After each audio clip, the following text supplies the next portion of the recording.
George, 496 Broadway between Broome and Spring. 10-4.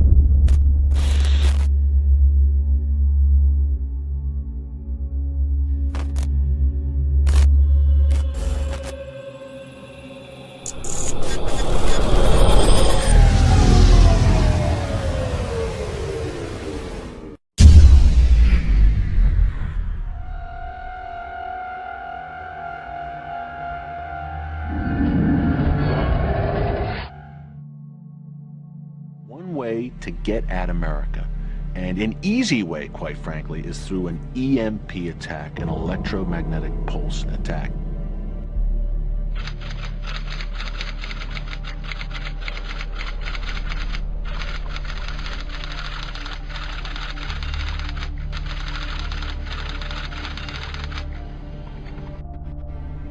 Consider every major city in America, how does it get its water supply?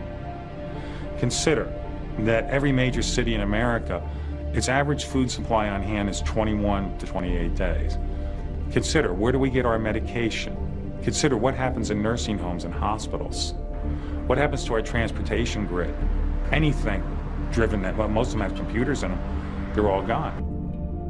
An electromagnetic pulse that can cripple everything from stoplights to computers to the defense grid.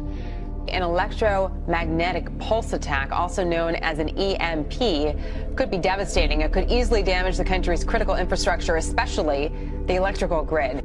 If a terrorist organization or North Korea or Iran detonated just a single nuclear weapon at high altitude over the United States, it would destroy the electric grid and our critical infrastructures and put at risk the lives of up to 90% of the American people. We all depend directly or indirectly. We all live directly or indirectly off of electricity. We're an electronic civilization.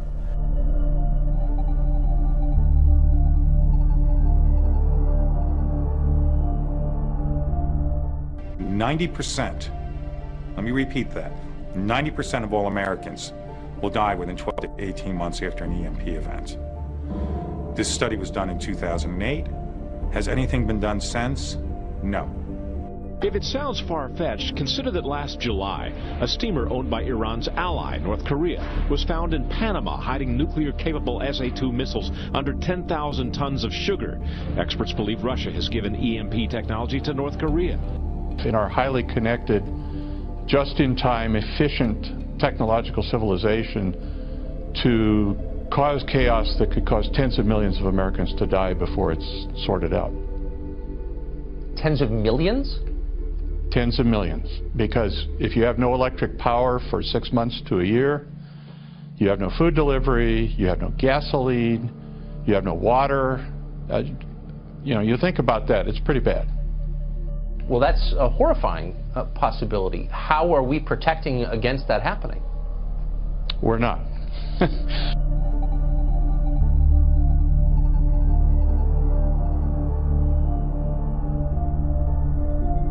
Today, the old duck and cover films from Cold War days seem campy and quaint. To many, a nuclear blast and its resultant electromagnetic pulse, or EMP, seems so unimaginable, so unlikely, that few worry about it, and fewer still take any precautions. It's not real, and it's something out of a James Bond movie. A general consensus is that it is not a real threat. It's not imminent by any stretch of the imagination. We have information, for example, the data from actual high-altitude nuclear detonations that were conducted by us and the Russians back in the 1961-62 time frame that did things like knock the lights out in Hawaii. An EMP is a short burst of electromagnetic energy that all nuclear explosions produce to varying degrees. A large EMP triggered over the United States from an orbiting nuke at the right altitude could fry the circuitry of cell phones, render electronic banking, automobile computers, railways, air traffic control, and airplanes themselves useless. Food would rot in refrigerators and in farm fields, with no means of transporting agri-products to population centers. In the following weeks and months, a truly Mad Max world would evolve. Dr. Pry believes a naivete about EMP pervades the Western democracies, where nukes are kept mostly out of sight and out of mind. But for totalitarian and authoritarian states, as in the case of Iran, and possibly North Korea, the use of nuclear weapons is not only unthinkable, but in their open source military doctrine. You know, they've written for years about being able to win a nuclear war, that you can fight a nuclear war.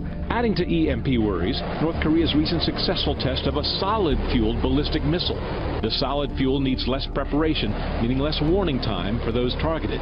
In addition, North Korea also has at least 2 observation satellites that orbit over the U.S. at an altitude ideal for an EMP attack. For years, the Iranians have been taking a container ship out into the middle of the Caspian Sea and firing rockets straight up. And then they detonate the rocket and say, oh, it was a failure, didn't go into orbit. I mean, that is the signature. That is a clear signature of training for an EMP launch. Put the missile straight up.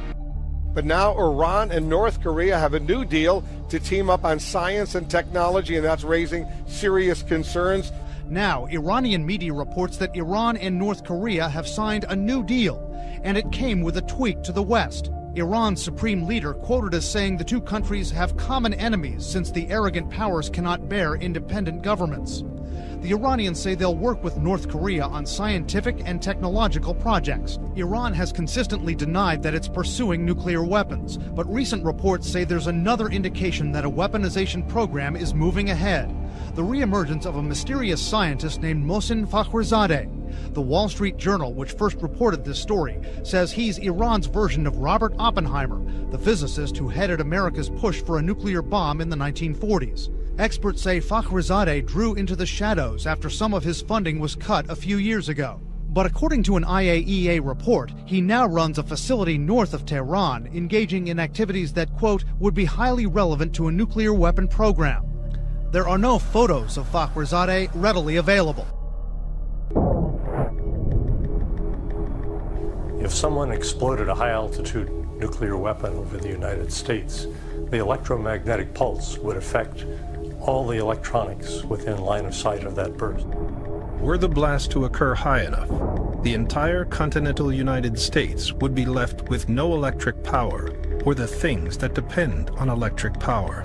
Medical services wouldn't be available because they needed electric power. Telephones wouldn't work. The traffic lights would stop working. Big traffic jam. Transportation would be shut down. Electronic funds transfer wouldn't work, so you wouldn't get your paycheck. You wouldn't be able to use your credit card. Food stocks would run out very quickly. Everything we know about life today that makes it convenient and efficient would be shut down.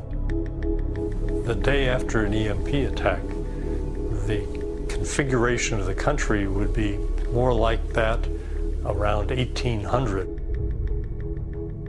The problem is that the country had a very small population at that time compared to the 300 million people who live here today. There would be a real challenge to keeping our population even alive, much less strong and viable after a high-altitude EMP event. 6-4, Mike, affirmative. Left turn on 7,